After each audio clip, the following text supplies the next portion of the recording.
Lidiki terkait dengan kasus dugaan penyalahgunaan dana hibah yang menjerat mantan Ketua DPRD Jawa Timur Kusnadi.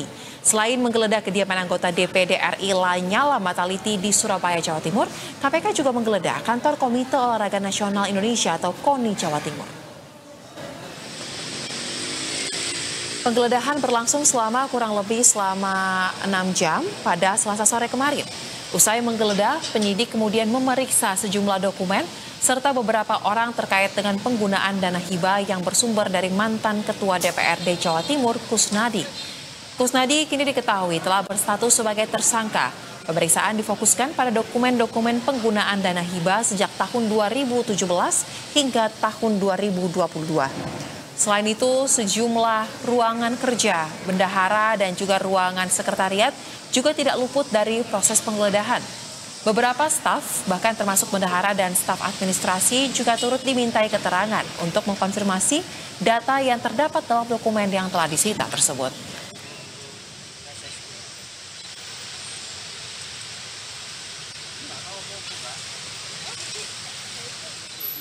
Dan kita akan perbaharui informasi terkini pemirsa terkait dengan penggeledahan yang dilakukan oleh KPK. Cukup maraton sebenarnya setelah rumah Lanyala Mataliti dan juga kantor KONI yang dilakukan pada pekan ini. Ada rekan Aulia Rahman yang akan melaporkan langsung dari Gedung Merah Putih KPK. Selamat sore Aulia.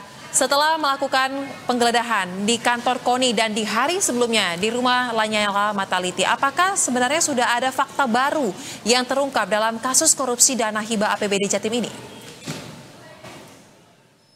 Baik, Soza dan juga pemirsa Berita 1 dapat kami laporkan memang tim penyidik Komisi Pemberantasan Korupsi pada pekan ini, tepatnya pada hari Selasa kemarin ini telah menggeledah lokasi di Surabaya, Jawa Timur yang diketahui merupakan kantor KONI Jawa Timur berkaitan dengan penyidikan kasus dugaan korupsi dalam pengurusan dana hibah untuk kelompok masyarakat pada APBD Jatim. Dan memang dari KPK pun hingga sore hari ini masih belum merilis, kami masih belum memperoleh informasi resmi begitu terkait dengan temuan-temuan apa saja begitu yang diperoleh oleh KPK dari penggeledahan ini. Hanya saja memang dari pihak KONI Jatim sendiri sempat menyampaikan bahwa dari penggeledahan ini KPK memeriksa sejumlah dokumen dan juga sejumlah orang begitu yang untuk dimintai keterangannya lebih lanjut terkait dengan penggunaan dana hibah yang tengah diusut oleh tim penyidik Komisi Pemberantasan Korupsi saat ini. Selain itu juga KPK telah memeriksa sejumlah barang-barang lainnya begitu mulai dari perangkat elektronik, kemudian juga telepon hingga juga dokumen-dokumen lain yang diduga memiliki keterkaitan dengan kasus dan dugaan korupsi dana hibah Jatim. Dan dari KPK pun pada prinsipnya menekankan bahwa proses penyidikan kasus dugaan korupsi pengurusan dana hibah ini masih terus berjalan begitu, baik itu dengan melalui pemeriksaan sejumlah pihak sebagai saksi maupun juga terus mengumpulkan berbagai bukti-bukti baik itu dokumen maupun juga barang bukti elektronik yang dinilai memiliki keterkaitan dengan perkara yang tengah ditangani saat ini. Namun demikian memang dari KPK pun masih belum merilis lebih detail begitu terkait dengan detail konstruksi perkara maupun juga detail konstruksi perkara terkait dengan seperti apa gitu dugaan korupsi yang terjadi dalam pengurusan dana hibah di Jawa Timur yang tengah diusut saat ini, seperti itu. Soza. Baik, nah kemudian untuk kasus ini sendiri, karena ini kan merupakan pengembangan ya dari kasus yang sudah ada tersangkanya. Bisa Anda review juga secara singkat mungkin, udah berapa total tersangka dalam kasus ini dan untuk kedepannya siapa pihak yang akan digali keterangannya? Apakah termasuk Lanyala Mataliti?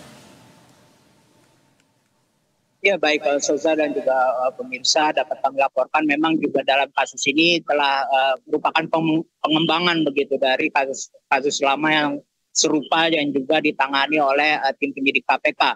Dan dalam rangka pengembangan kasus ini KPK telah menetapkan sejumlah pihak sebagai tersangka seperti itu hingga totalnya ini dari informasi yang kami terima sekitar 21 orang yang ditetapkan sebagai tersangka baik itu dari penyelenggara negara maupun juga dari pihak swasta, dan para tersangka ini pun juga telah maksud kami dalam proses penyidikan ini masih akan terus dilakukan berbagai upaya pengumpulan alat bukti, termasuk juga seperti sudah dijelaskan dengan memanggil sejumlah pihak sebagai saksi. Dan memang sebelum menggeledah kantor KONI Jatim kemarin, KPK sebelumnya juga telah menggeledah rumah mantan ketua DPD Lanyala Mataliti berkaitan dengan kasus ini.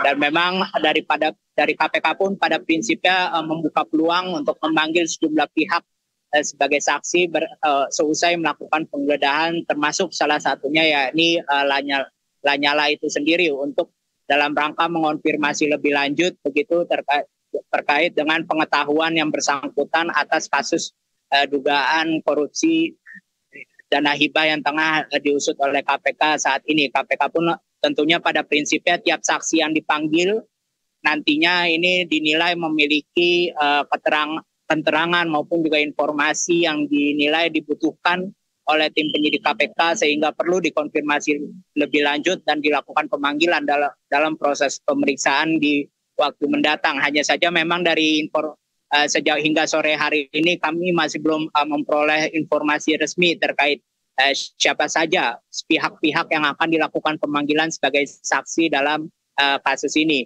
Pemanggilan para saksi tersebut nantinya akan menjadi keputusan sekaligus juga kewenangan dari penyidik yang nanti akan menentukan siapa saja pihak-pihak yang dinilai dibutuhkan keterangannya untuk pemenuhan berkas perkara dalam kasus ini. Seperti itu. Soza.